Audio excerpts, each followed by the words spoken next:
Ya, pemirsa, momen Ramadan menjadi momen berkah tersendiri bagi dunia usaha, baik bagi usaha mikro, kecil, dan menengah, serta industri e-commerce. Sektor food and beverage menjadi primadona tersendiri yang mencari potensi cuan di bulan suci Ramadan. Hal ini dinilai dapat menjadi booster peningkatan daya beli masyarakat.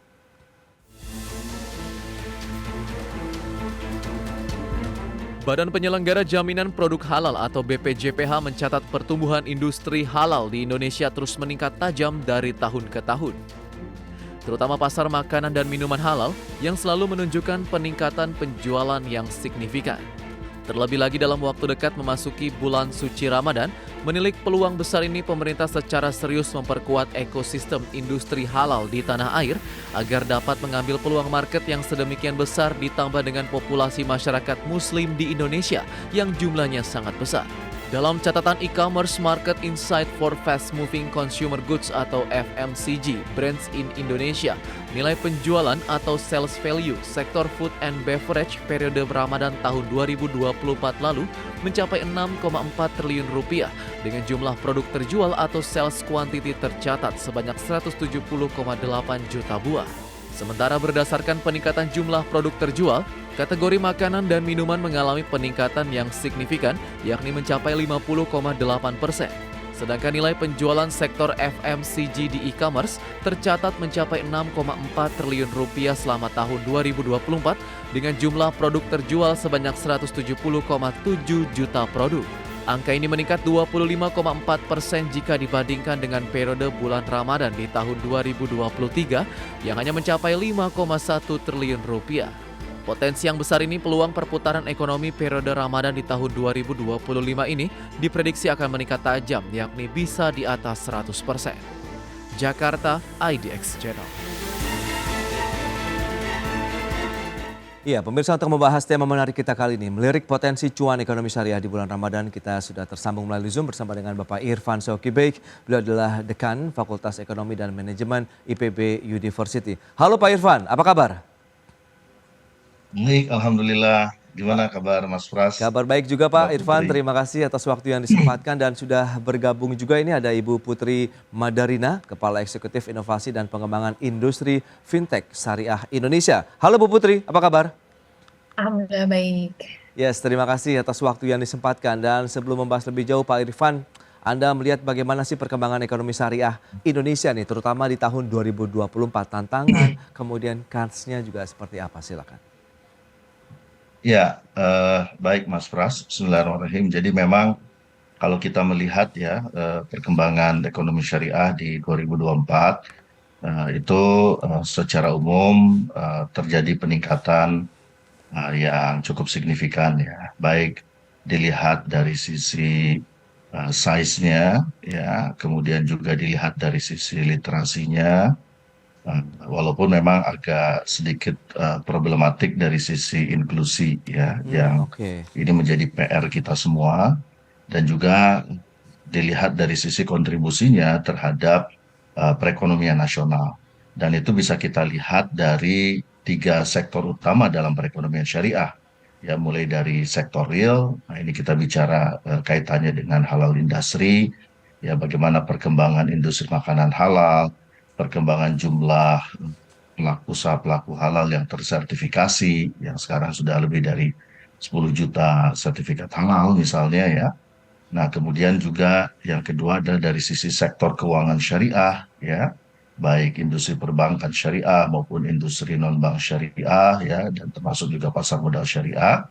Walaupun tentu kalau kita melihat kinerja bursa ya agak sedikit ini ya under pressure, tapi masih sangat baik tumbuh. Dan yang ketiga tentu dari sisi sektor sosial, yaitu dari sisi zakat maupun wakaf. Nah, jadi kalau kita melihat perkembangan ketiga sektor ini, ya itu memang di 2024, alhamdulillah ya kita melihat satu pertumbuhan yang sangat baik. Ya. Dan saya optimis juga di tahun 2025 pertumbuhan ketiga sektor ini juga akan terus naik. Dan memang yang perlu untuk terus kita dorong antara lain adalah halal industri. Karena kalau dalam perspektif ekonomi syariah, sektor real ini adalah engine of growth ya. Jadi Oke. dia adalah mesin pertumbuhan yang secara dampak multipliernya itu jauh lebih besar ya karena dia sangat erat kaitannya dengan kapasitas dan kemampuannya di dalam menggerakkan ekonomi, di dalam menyerap angka tenaga kerja ya, di dalam mengurangi pengangguran dan sebagainya. Nah, Hmm. sehingga saya kira ini perlu terus kita dorong ya untuk penguatan-penguatan. Nah, apalagi secara global kita melihat bahwa demand atau permintaan terhadap produk-produk halal yang mulai dari makanan, fashion, ya pariwisata dan yang lainnya, ya obat-obatan dan sebagainya itu juga terus tumbuh gitu. Nah, sehingga menurut saya sudah saatnya juga ya salah satu upaya kita, apalagi Presiden kan punya visi untuk bagaimana mencari sumber-sumber pertumbuhan ya supaya pertumbuhan kita minimal bisa masuk di 6%, Oke. maka menurut saya salah satunya adalah dengan menggali sumber-sumber pertumbuhan ekonomi baru.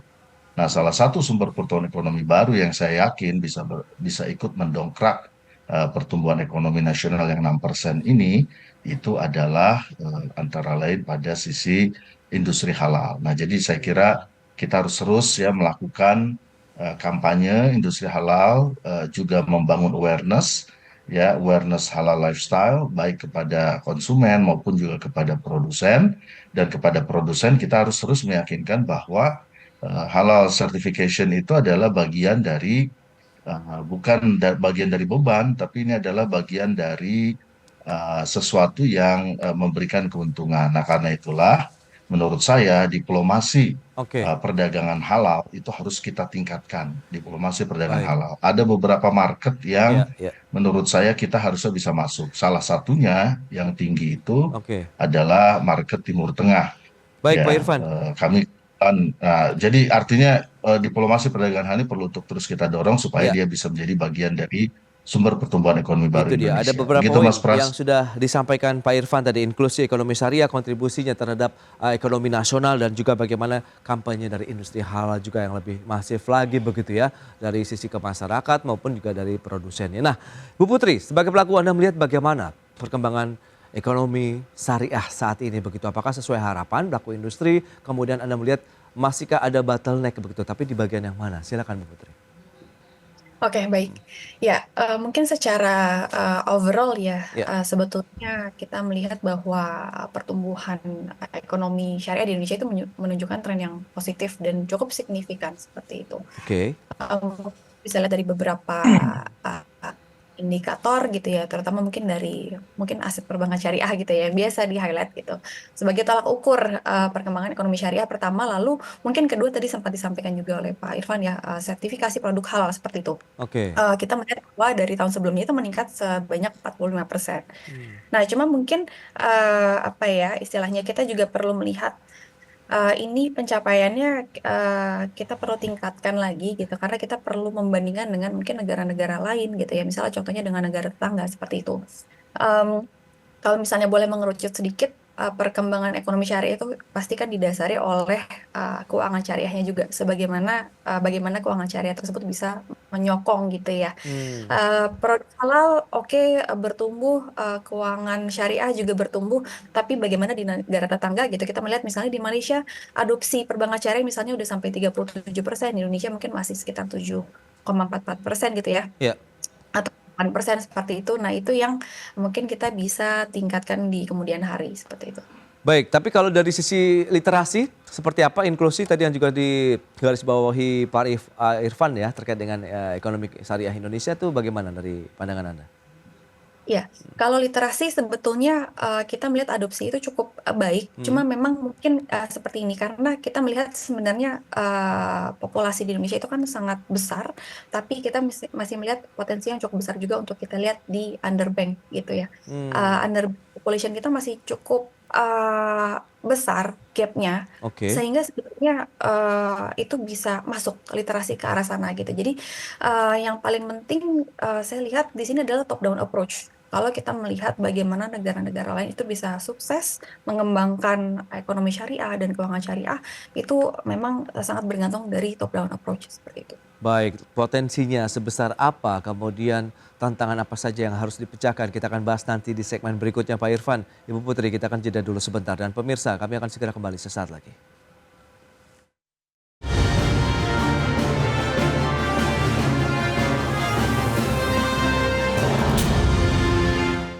Ya, terima kasih Anda masih bergabung bersama kami dalam Market Review. Pemirsa, berikut ini kami sampaikan data untuk Anda terkait dengan total penjualan fast moving consumer goods.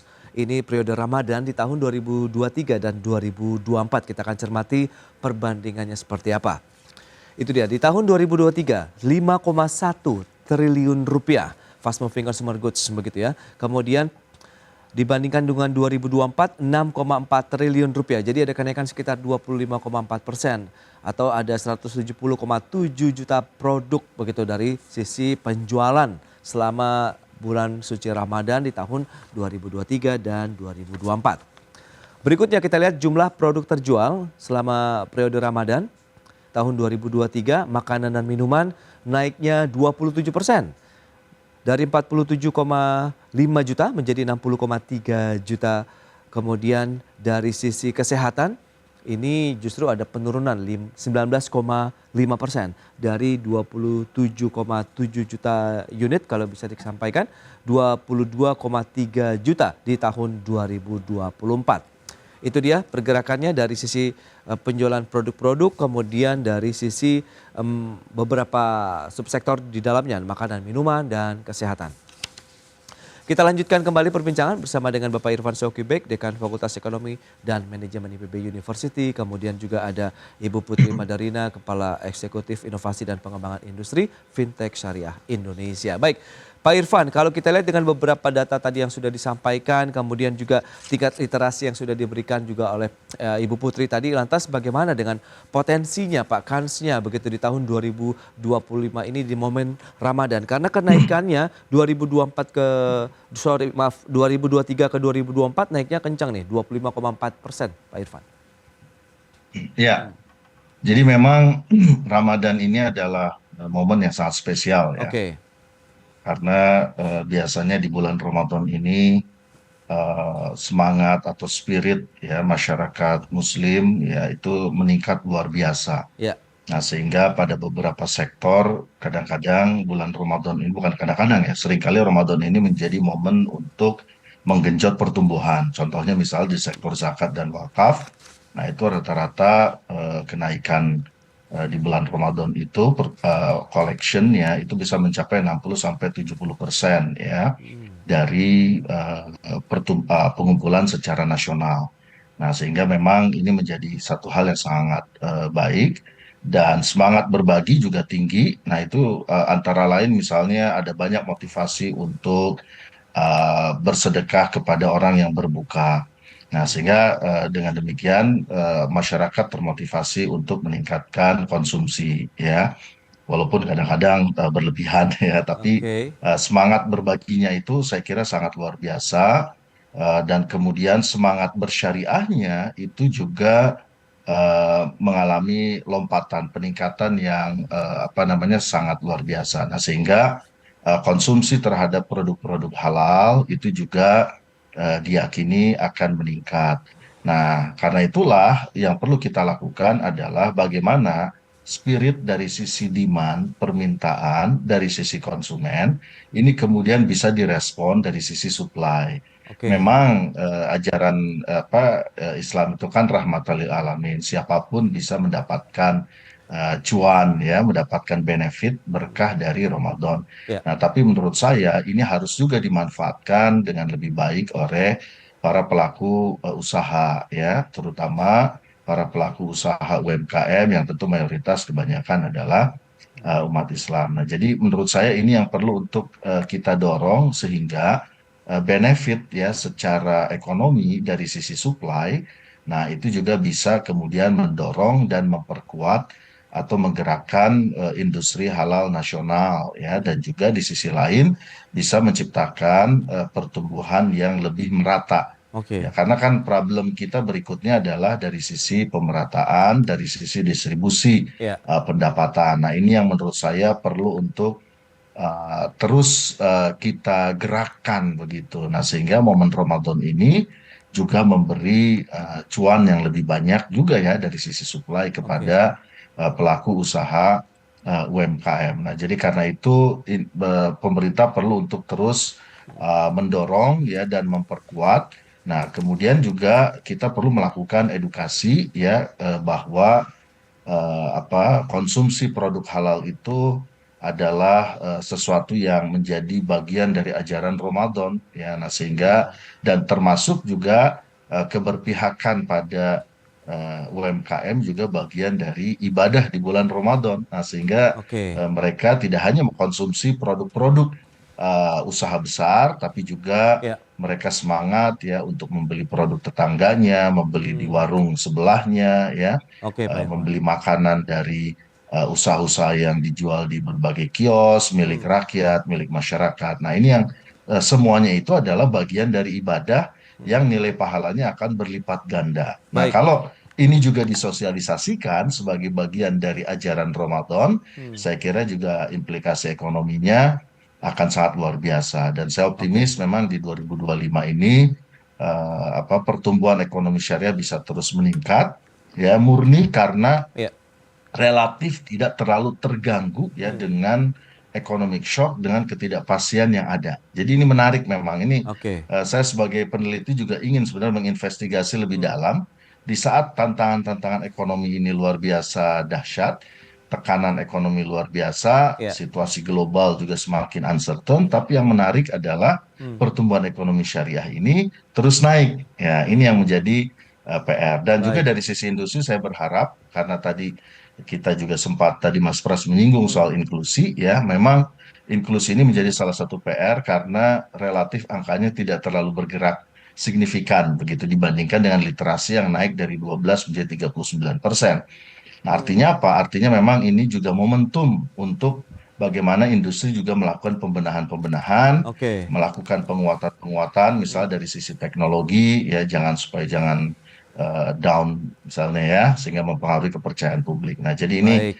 menurut saya Ramadan ini bulan penuh berkah dan saya yakin Oke. optimis insya Allah di 2025 ekonomi syariah juga semakin tumbuh. Baik, Pak Irfan. Nah, Bu Putri, lantas bagaimana dengan beberapa informasi yang tadi disampaikan untuk pasar domestik kita, begitu produk halal, tadi ada bidang makanan, minuman, fashion, begitu yang sudah tumbuhnya juga sebenarnya luar biasa sekali begitu. Dan lagi-lagi kalau kita bicara mengenai inklusi, seberapa jauh sih kemampuan kita untuk memberikan ataupun memproduksi produk-produk halal begitu di Indonesia dengan beberapa sektor yang cukup favorit begitu. Ya, oke. Mungkin saya ingin meng-highlight dulu Ya. dari apa namanya, potensi pasarnya seperti itu ya. Hmm. Jadi kalau misalnya kita melihat sebetulnya Indonesia kita tahu gitu ya sebagai populasi Muslim salah satu yang terbesar di dunia. Tentunya kita juga punya potensi pasar yang sangat besar gitu. Kalau misalnya kita lihat Indonesia pasar halal terbesar Ya. ya, pasar halalnya gitu ya. Mungkin nilainya itu sudah mencapai atau lebih gitu ya dari Oke. 184 miliar USD Hmm. per tahun konsumsi produk halalnya. Nah, tetapi apa namanya, informasi lain itu menyatakan bahwa 40% itu konsumsi makanan halal global terjadi di Indonesia, tapi 70% produk halal yang dikonsumsi masih diimpor. Nah, Hmm. kita melihat bahwa ini menunjukkan celah besar bagi industri lokal itu untuk tumbuh seperti itu. Nah, Oke. mungkin potensi lain yang kita bisa ekspor sebetulnya dari ekspor produk halal di Indonesia gitu ya. Kalau misalnya kita lihat dari data juga mungkin per Oktober 2024 itu sudah mencapai 41 miliar USD Oke. dan target pemerintah sepertinya akan menaikkan gitu ya. Diharapkan pusat produksi dan ekspor halal dunia itu dengan nilai ekspornya mencapai Hmm. sekitar 100 miliar USD. Nah, tapi untuk mencapai hal itu butuh apa namanya strategi yang matang. Karena kita juga mungkin ingin menargetkan ekspansi ke negara-negara lain, misalnya contohnya Amerika Serikat, Tiongkok, ya, Oke. atau Cina, Pakistan, dan Malaysia seperti itu. Itu dia masih ada beberapa negara tujuan ekspor yang dikembangkan begitu ya untuk produk-produk halal Ya, Indonesia. Nah, ya. Indonesia dikenal juga sebagai produsen industri halal terbesar di kawasan Asia Tenggara. Menurut Ibu, apa yang harus menjadi concern perhatian pemerintah nih dalam mengembangkan industri halal di dalam negeri? Iya, iya, iya. Oke. Em, Mungkin pertama itu saya pikir ditingkatkan lagi. Jadi kemarin saya lihat sudah ada pergerakan yang cukup baik gitu ya, inisiatif dari pemerintah untuk eh, mendukung atau mendorong sertifikasi halal Hmm, seperti itu. Tapi kan mungkin baru-baru ini kita juga melihat ada situasi gitu ya, mungkin ada salah satu pemain F&B gitu ya yang merasa oke. mungkin kesulitan. Nah, mungkin itu harus kita apa namanya address dengan lebih baik lagi kesulitan-kesulitan yang ada di lapangan. Jadi inisiatifnya sudah ada, tapi mungkin eksekusinya kita perlu tingkatkan lagi gitu ya supaya kita bisa Oke. menghitung kira-kira conversion rate-nya itu seperti apa sih gitu. Hmm, Dari yang mencoba meng-apply atau mungkin saat ini belum ter-tap gitu ya, belum tap in potensial apa namanya marketnya itu kira-kira bisa kita konversi sejauh apa seperti itu. oke. Dan Lantas itu seberapa besar peluang dan potensi cuan Bu Putri kalau kita melihat momentum Ramadan tahun ini? Kalau tadi Pak Irfan sudah menyatakan ini potensi yang luar biasa sekali begitu. Bahkan ya, ada beberapa subsektor lainnya begitu yang bisa sampai dengan 70% begitu kenaikannya. iya, iya, iya. Biasanya kan memang kalau di setiap tahun itu momen Ramadan adalah Hmm, momen yang paling ditunggu-tunggu seperti itu ya. ya, karena penjualannya itu sangat meningkat Hmm, gitu. Jadi ada siklus tertentu dan salah satu yang paling tinggi adalah di bulan Ramadan. oke. Nah, mungkin akan berdampak ke sektor lainnya. Mungkin kalau yang sektor direct tadi ya seperti apa namanya pergerakan pasar dan lainnya itu sudah diadres. Tapi mungkin saya akan meng-highlight dari sisi keuangan seperti itu Hmm, karena mungkin dari sisi perbankan sendiri juga menargetkan kenaikan dibandingkan tahun 2024 di periode yang sama ya di bulan oke. Ramadan itu sekitar 15 sampai 30% dari tahun sebelumnya seperti itu. Hmm. Baik, itu dia. Memang tantangan masih tetap ada begitu, tapi potensi-potensi peluang begitu untuk bisa meningkatkan lagi pengembangan ekonomi syariah, produk-produk halal Indonesia itu yang menjadi concern dan perhatian bersama baik dari sisi pemerintah, pelaku usaha begitu di sektor industri halal dan juga para pemangku kepentingan lainnya ini harus bahu-membahu untuk meningkatkan lagi literasi, inklusi yang Pak Irfan tadi sudah sampaikan begitu juga harus digenjot lebih kuat lagi begitu untuk memanfaatkan momentum Ramadan di tahun 2025 ini. Pak Irfan, terima kasih banyak atas waktu sharing dan update yang sudah diberikan kepada pemirsa pada hari ini. Ibu Putri, terima kasih juga atas informasi yang sudah diberikan kepada pemirsa. Selamat melanjutkan aktivitas Anda kembali. Salam sehat. Sampai berjumpa kembali. Terima kasih Pak Irfan, Ibu Putri. Ya, pemirsa, 1 jam sudah saya menemani Anda dalam market review dan perbaharui terus informasi Anda hanya di IDXNL, Your Trustworthy and Comprehensive Investment Reference. Karena urusan masa depan harus terdepan, aku investor saham. Ya, saya Prasetyo Wibowo beserta seluruh kerabat kerja yang bertugas pamit undur diri. Terima kasih, sampai jumpa.